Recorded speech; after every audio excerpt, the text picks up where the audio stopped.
Hello friends, હું છાયા બોલું છું સાઈ એન્જલ ફાઉન્ડેશનમાંથી. ચલો આજે આપણે મેથ્સ શીખવાનું છે. મેથ્સમાં એટલે કે ગણિતમાં આપણે આજે સંખ્યા જ્ઞાન નંબર્સ શીખવાના છે. તમને ખબર હશે બધા નંબર્સ, તો તમે રોજે રોજ બોલતા હશો, વાંચતા હશો. તો આપણે પહેલાં તો નંબર્સ ક્યાંથી સ્ટાર્ટ થાય છે એ શીખીશું. તો નંબર્સમાં એક પ્રાકૃતિક સંખ્યા હોય છે અને એક પૂર્ણ સંખ્યા. તો પ્રાકૃતિક સંખ્યામાં આપણે એકથી ગણતરી કરીએ છીએ, 1 2 3 4, શૂન્યથી નથી ગણતરી કરતા. તો 1 2 3 4 ગણતરી કરીએ છીએ, બધી પ્રાકૃતિક સંખ્યા છે. તો જુઓ અહીંયા પ્રાકૃતિક સંખ્યા ક્યાંથી સ્ટાર્ટ થાય છે?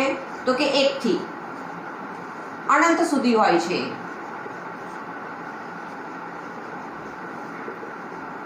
તેવી જ રીતે પૂર્ણ સંખ્યા શૂન્યથી સ્ટાર્ટ થાય છે, જે પણ અનંત સુધી હોય છે, પણ એમાં શૂન્ય આગળ હોય છે, એટલે અસંખ્ય હોય છે.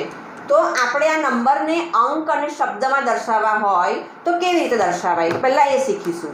તો તમે 1 થી ગણતરી કરો છો, 1 2 3 4 5 6 7 8 9 10. તો એવી રીતે હું એક નંબર બતાવું છું તમને, 11. કયો નંબર છે આ? 11, 11. તો 11ને તમે શબ્દમાં કેવી રીતે લખો છો તો એ આપણે અહીંયા શીખીશું.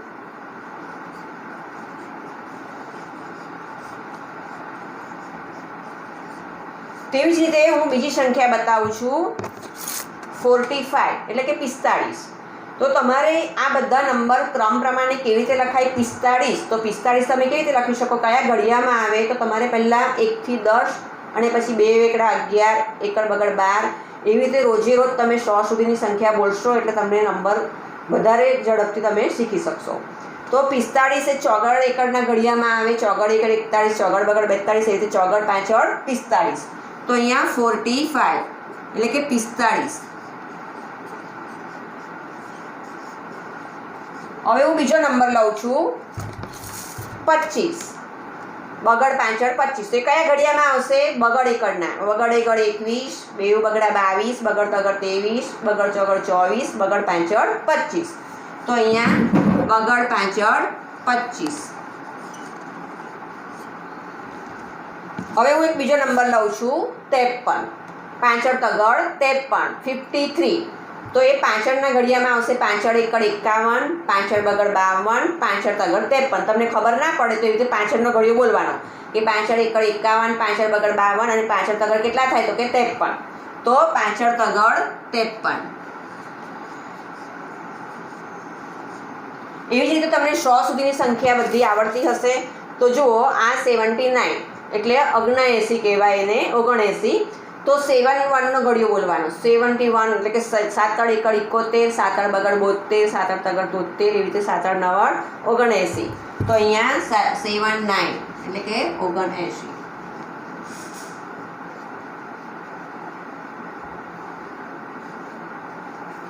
તેવી જ રીતે છે અહીંયા 97. 97માં કયો ઘડિયો આવશે? 9 એકડનો. 9 છે પહેલાં એટલે. તો 9 એકડ 91, 9 બગડ 92 રીતે બોલતા જશો એટલે 9 7 શું થશે? 97.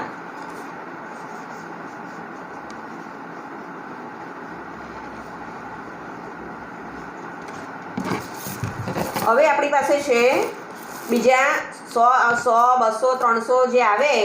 તો 1 થી 100માં પહેલાં આપણે લખીએ 100. તો એને આપણે લખીશું 100. હવે એમાં આપણે 1 ઉમેરીએ તો કેટલા થશે? 101 બોલાશે. 100 પછી 200 ઘણા છોકરાઓ લખતા હોય છે, 100 પછી 200, પણ 200 ના આવે. 100 પછી 1 ઉમેરે તો કેટલા થાય? 101 બોલાય, એટલે કે 101.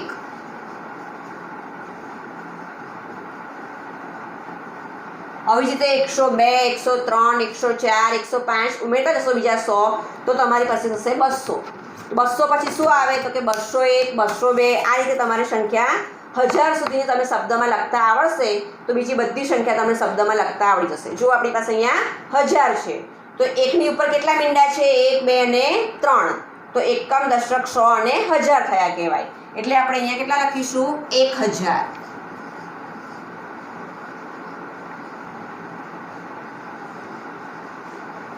એટલે આ 1000 થયા, બરાબર છે. તો હવે આ અંક અને આ શબ્દ કહેવાય. આ કયો કહેવાય? અંક. અને આપણે આ શેમાં લખ્યું કહેવાય? શબ્દમાં લખ્યું કહેવાય.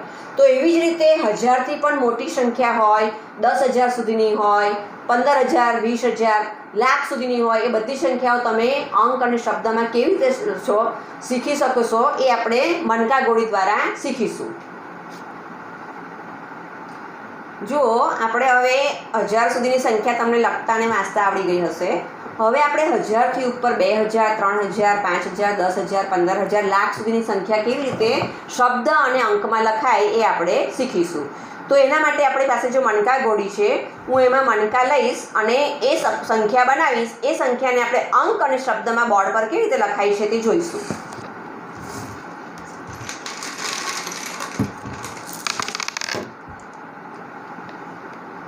જુઓ, અહીંયા એકમ, દશક, 100, 1000, 10,000 અને લાખ સુધીની સંખ્યા છે. લાખ સુધીની સંખ્યા આપણે શીખી શકીશું.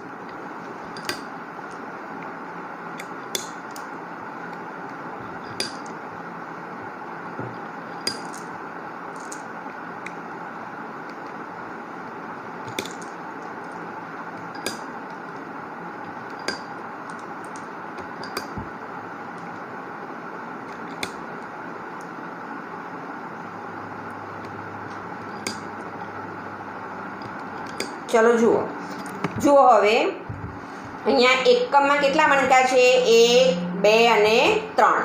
તેવી જે દશકમાં છે તો કે એક પણ મણકો નથી. 100માં કેટલા છે? 1. 1000માં 1, 2 ને 3.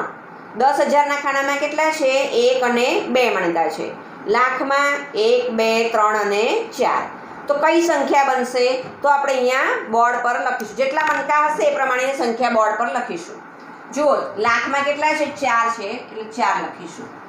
ચલો, 10,000માં કેટલા છે? 2 એટલે અહીંયા 2 લખીશું. 1000ના ખાનામાં 1, 2, 3 છે એટલે 3 લખીશું. 100ના ખાનામાં 1 છે એટલે 1 લખીશું. દશકના ખાનામાં કશું જ નથી એટલે ત્યાં શું લખવાનું? 0. એકમના ખાનામાં 3 છે એટલે 3 લખીશું. હવે જુઓ, આપણે લાખ, એકમ, દશક, 100, 1000, 10,000 અને લાખ. તો અહીંયા આપણે અલ્પવિરામ કરતા જઈશું. એકમ, દશક અને 100ના 3 ખાના જુદા રાખવાના. પછી 1000 અને 10,000ના ખાનામાં અલ્પવિરામ આવે અને લાખના ખાનામાં આવે. તો હવે આપણને વાંચવામાં સરળતા પડશે. તો જુઓ કેવી રીતે વંચાશે? તો કે 4 લાખ 1000 અને 10,000 ખાનાના ભેગા થાય એટલે 23 થયા. તો 4,23,103. અહીંયા દશકનું ખાનું ખાલી છે. તો અહીંયા કેવી રીતે લખાશે શબ્દમાં? તો જો 4,23,103. કારણ કે દશકનું ખાનું ખાલી છે. બરાબર છે. હવે આપણે બીજી સંખ્યા જોઈએ.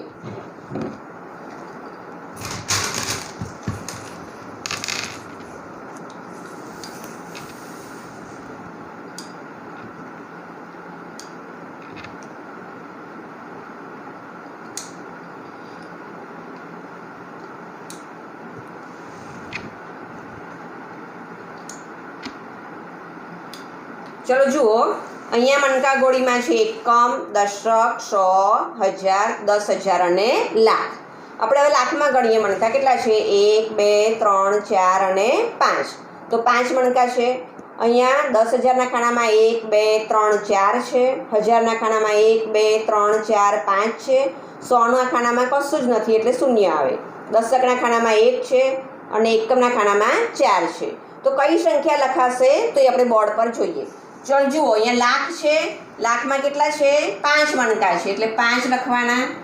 પછી 10,000ના ખાનામાં 1, 2, 3 અને 4 છે એટલે 4 લખવાના. 1000ના ખાનામાં 5 છે એટલે 5 લખવાના. 100ના ખાનામાં કશું જ નથી એટલે ત્યાં આપણે 0 મૂકવાનું છે. દશકના ખાનામાં 1 છે એટલે 1 મૂકવાનું છે. એકમના ખાનામાં 4 છે. ચલો જુઓ, હવે એકમ, દશક અને 100 પછી અલ્પવિરામ કરવાનું આગળ શીખવાડ્યું આપણે. એ રીતે 1000 અને 10,000 પછી અલ્પવિરામ કરવાનું એટલે આ લાખ અને 10 લાખનું ખાનું આવે. ચલો જુઓ, હવે લાખમાં અહીંયા 5 છે એટલે 5 લાખ થયા. અહીંયા 10,000માં 4 છે ને 1000માં 5 છે એટલે 4 5 કેટલા થયા? 45,000. 100માં 0 છે એટલે 100નું ખાનું નહીં બોલાય. એવી રીતે દશક અને એકમ સાથે બોલાશે. એકડ ચોગડ કેટલા થાય? 14. તો કેવી રીતે બોલાશે હવે સંખ્યાને? 5,45,014.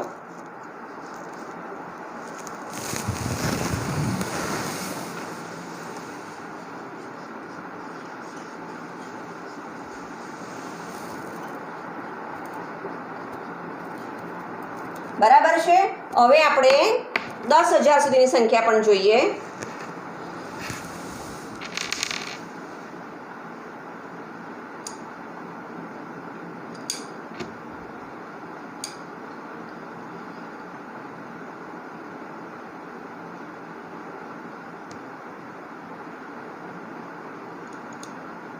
ચલો જુઓ, અહીંયા એકમ, દશક, 100, 1000, 10,000 અને લાખ. લાખમાં કશું જ નથી એટલે આપણે 10,000 સુધીની સંખ્યા બોલાશે. 10,000ના ખાનામાં 5 મણકા છે, 1000ના ખાનામાં 6 મણકા છે, 100ના ખાનામાં 2 મણકા છે, દશકમાં 1 છે અને એકમમાં 2 છે. તો આ સંખ્યા કેવી રીતે લખાશે? જે ખાના છે એ પ્રમાણેના મણકાની સંખ્યા લખીશું આપણે. તો જુઓ, 10,000માં 5 છે એટલે અહીંયા 5 લખીશું. 1000ના ખાનામાં 6 છે એટલે અહીંયા 6 લખીશું. 100ના ખાનામાં 2 છે, દશકના ખાનામાં 1 છે અને એકમના ખાનામાં 2 છે. તો જુઓ, અહીંયા એકમ, દશક, 100 પછી અલ્પ વિરામ કરવાનું. 1000 અને 10,000. બરાબર છે. હવે 1000 અને 10,000ની રકમ સાથે બોલાય. તો 1000 અને 10,000માં કેટલા છે? 56 છે. તો 56,000 બોલાય. 100ના ખાનામાં 2 છે એટલે 200 બોલાશે. એકમ દશકની રકમ સાથે બોલાશે. 10 ને 2 12 એટલે શું બોલાશે? 56,212. તો કેવી રીતે લખાશે? 56,212. તો આ રીતે 10,000 અને લાખ સુધીની સંખ્યા તમે મણકા ગોળી દ્વારા ઘરે પણ કરી શકો. બરાબર છે.